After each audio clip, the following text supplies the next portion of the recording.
I was born and raised in Sweden in a Christian family. We believed in God, but religion was never something we practiced deeply. Church was something we went to occasionally, Christmas, Easter, or for someone's wedding. My parents believed in values like kindness, honesty, and respect, but religion was more cultural than spiritual in our home.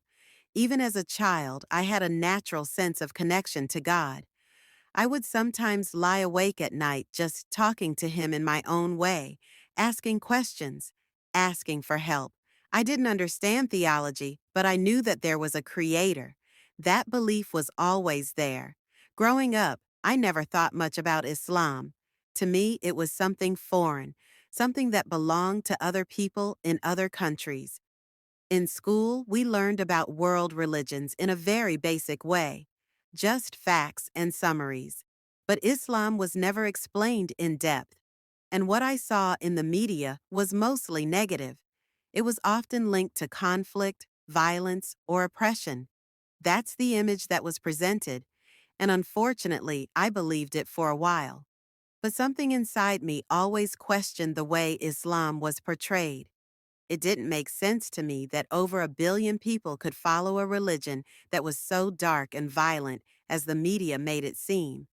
I didn't know much about it, but I started to feel like maybe we weren't being told the whole truth. One day, I was talking with a close friend of mine. She's Catholic, and she still is today. Our conversation started as something casual, and then it turned to deep topics: life, death, purpose, and faith. Out of nowhere, she said something that completely changed my perspective. She told me, Islam is one of the Abrahamic religions, just like Christianity and Judaism. I had lived my whole life thinking Islam was something totally separate. I didn't know it had anything to do with prophets like Abraham or Moses or Jesus. That sentence sparked something inside me. If Islam was connected to the same spiritual roots as Christianity, how come I didn't know that? Why had no one ever told me? That night, I went home and started searching. I wanted to understand what Islam truly was, not through the news or opinions, but from the source itself.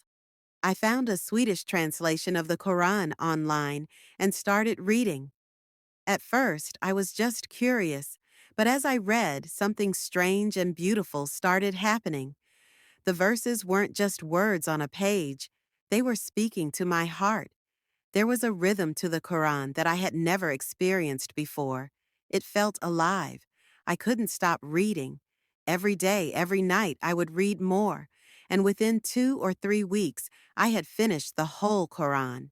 I didn't understand every verse, but I understood the feeling it gave me. I felt calm, light, like I was finally being told the truth. There were moments where I cried, not because I was sad, but because I felt seen, understood, loved by my Creator in a way I had never felt before. During that time, I had a dream that I still think about to this day. In the dream, someone was reciting something into my ear. The sound was beautiful, peaceful, yet powerful. I had no idea what it was, but it stayed with me. Days later, I was listening to Quran recitation for the first time. When I heard it, I froze. It was the same sound I had heard in my dream, the same melody, the same peaceful feeling. I had no doubt. This was from Allah. It was like He had shown me the Quran in my dream before I even knew what it was. That moment broke me in the best way. I felt overwhelmed with certainty. I knew what I had to do. I said my shahada in 2015, quietly, with my heart trembling. I didn't announce it publicly right away. I kept it between me and Allah, trying to understand what it meant to live as a Muslim. I started praying. I started learning. I started letting go of old habits and replacing them with new ones. It wasn't easy, but it felt right. Every step I took brought more peace into my heart. But of course, not everything was smooth. After I reverted to Islam, I lost friends. People distanced themselves from me. Some thought I had lost my mind. Some thought it was just a phase. My family didn't understand. Some were angry, some were afraid. A few still struggle with it today. And I get it, I really do.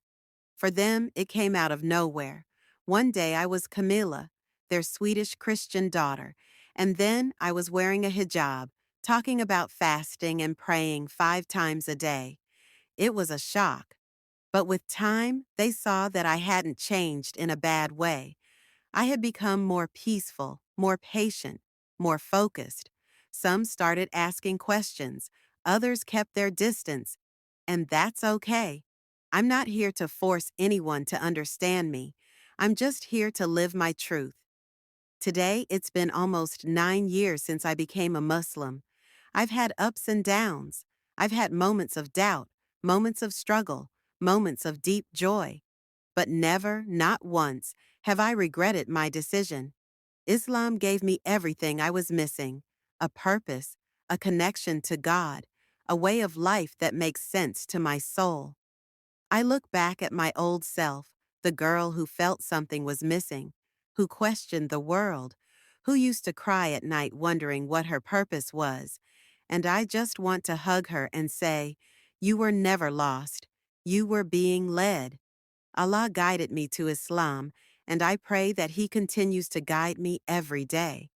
Being a revert isn't easy, especially in a non-Muslim country, but it's worth every test, every tear, every lonely moment, because the reward is peace, real peace, the kind that comes when your soul is finally home,